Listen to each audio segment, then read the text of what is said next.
Dios les bendiga, soy el pastor Gilberto Gutiérrez de la Iglesia Bautista de México DF. Me da mucho gusto saludarlos en este día jueves 13 de septiembre de 2018.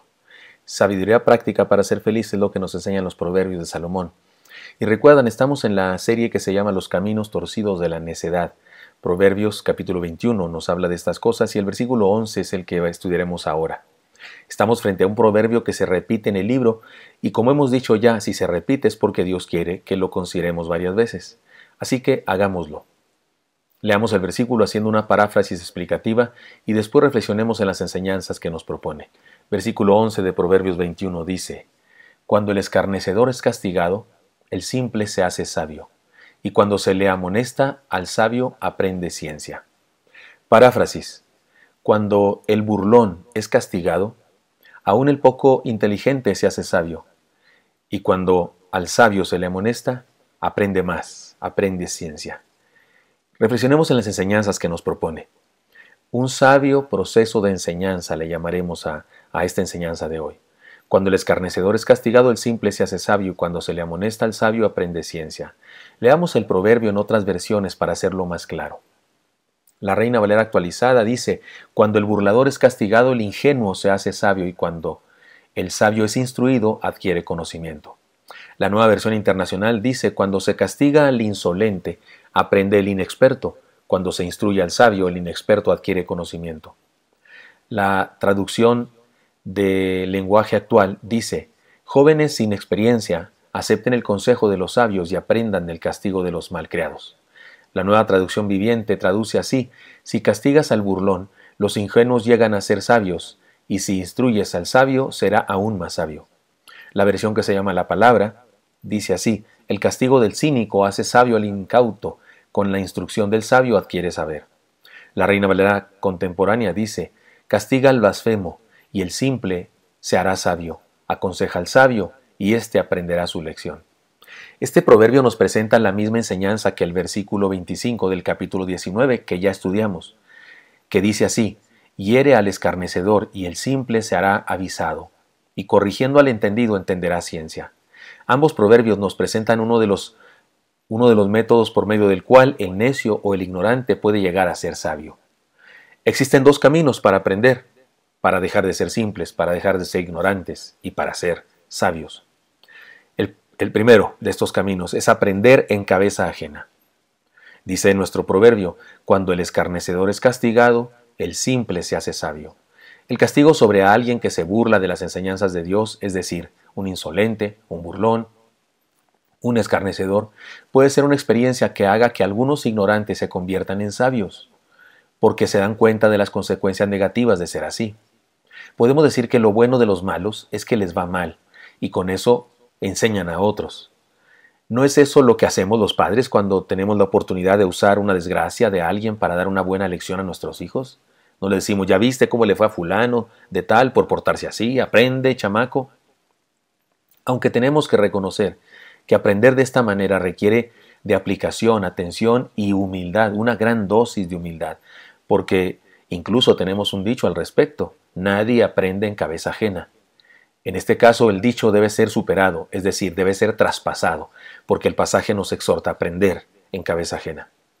En segundo lugar, se puede aprender por medio de la disciplina de la vida o la disciplina que otros nos imponen.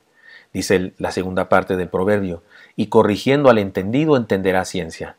Algunos seres humanos algunos seres humanos sí son dóciles a la disciplina y no reniegan del castigo. El proverbista les llama entendidos, porque se trata de personas dispuestas a aprender, a crecer, a madurar, a ser mejores, es decir, son personas listas para eso, para aprender. El resultado es que entenderá ciencia, conocimiento, es decir, adquirirá un conocimiento superior que el que tiene en ese momento. Estos proverbios tienen que ver con las relaciones interpersonales de los individuos, en tanto que las relaciones nos son concedidas para que aprendamos, para que crezcamos, para que seamos mejores. Toda relación que usted y yo tenemos con diferentes personas nos hace aprender, incluso la relación que tenemos con los malos, con los enemigos, con los tramposos. Incluso esas relaciones nos pueden ayudar a aprender. Por ejemplo, el proverbio dice que cuando el burlón es castigado, aprende, hasta el simple puede aprender. Nadie aprende o madura solo. Se requiere de otros para aprender. En resumen, se nos exhorta a vivir en sabiduría, sea como sea que aprendamos. Tomando en cuenta el contexto de todo el libro de Proverbios, resumamos algunas de las enseñanzas más importantes y ubiquemos la enseñanza de este proverbio en el contexto de todo el libro. En primer lugar, sabiduría es la habilidad de saber vivir. Es disfrutar la vida, es cumplir una misión y compartiendo felicidad con otros. Vivir en amargura, en infelicidad, en tristeza, es una necedad. En segundo lugar, la sabiduría se basa en una experiencia espiritual de conocer a Dios. Dice muy al principio del libro, el principio de la sabiduría es el temor a Jehová. Comenzamos a ser sabios cuando le entregamos nuestra vida a Dios, cuando nos ponemos a cuentas con Él, cuando decidimos seguir su palabra.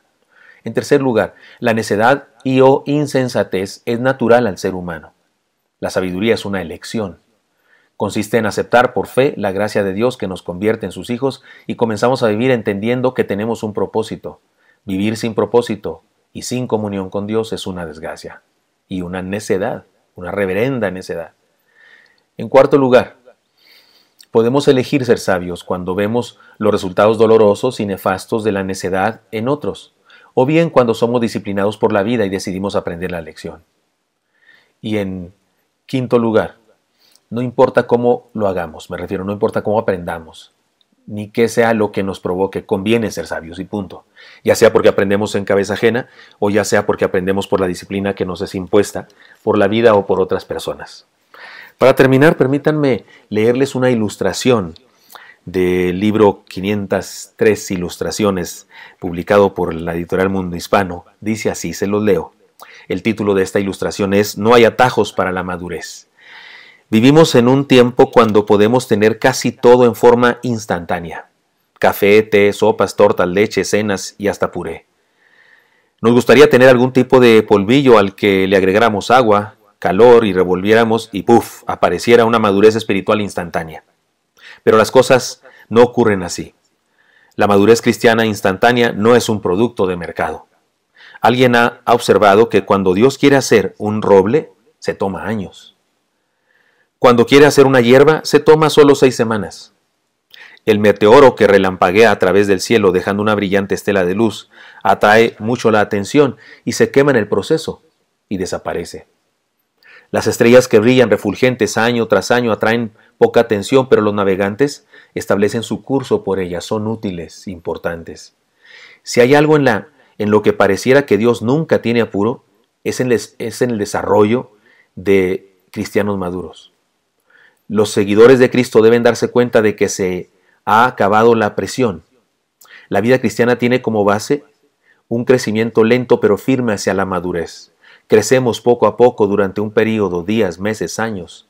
Jesús dijo, mirad los lirios del campo, cómo crecen, Mateo 6:28. ¿Cómo crecen los lirios? Simplemente dan expresión a la vida de Dios que tienen dentro.